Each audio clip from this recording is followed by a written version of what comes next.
This is concerning. Police in Texas are on the lookout now for a man pretending to be an Uber driver. That's right. The suspect picked up two college students over the weekend and tried to touch them as they escaped the car. Graham Cates is here with us to talk about this. So, Graham, explain exactly what happened. This is a pretty creepy story. So over the weekend, these two college students from Texas Christian University, they were out late at night and they were trying to find a cab. And a man pulled up and he said, "I'm an Uber driver. I couldn't find my regular fare, so if you want, I'll drive you where you're going." And then almost as soon as they're in the car, he starts making kind of weird statements to them. And they decided they were a little freaked out. They demanded that he stop the car. And then as they were kind of escaping his car, he tried to hug them, is what they said. And now police are trying to find him. They're afraid he's still on the TCU campus. And right now they actually have a suspect. They told me they have a suspect, but they're not revealing who it is just yet. And he was found using license plate information. Well, you know, Uber has come under fire about this very safety issue and their background checks. Can you talk to us a little bit about how they go about looking into these drivers that do eventually sign up as legitimate drivers for them? Sure. So these practices are actually the focal point of a lawsuit being filed against them by the San Francisco and Los Angeles district attorneys.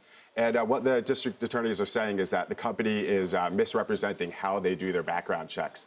Right now, they check as far back as 7 years, which isn't really that far back. And they've really missed some stuff. Actually, a guy who was hired as an Uber driver in California in 2014 is a former murderer. And he had applied for the job using a fake name, and somehow that got through the background check system.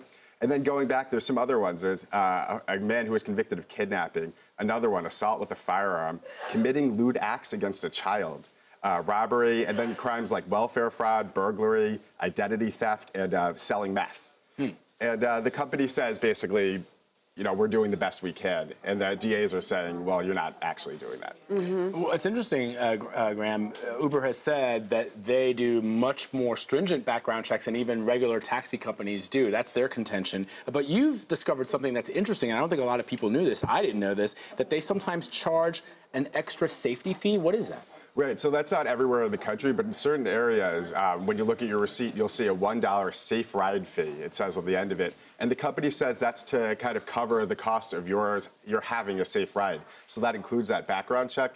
But of course, the DAs are pointing this out. If you do the math on that, every driver drives thousands of people, and a background check costs, you know, less than $100.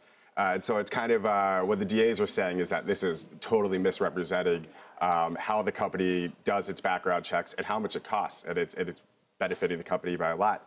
And the company has been asked about that, what exactly the safe ride fee is, and they've explained that. And they've also said these problems we've had are because there's no 100% perfect system. One of their representatives told our local affiliate, there are taxi drivers from real companies who have failed background checks exactly the same. And this is just proof that no system is 100% perfect and 100% foolproof. And still the company grows. Yeah, it's worth $50 billion. Yeah, $50 billion by Wall Street. That's an incredible number, and it's expected to get bigger. Yeah, it just keeps expanding. It's all over the world, in almost every country at this point.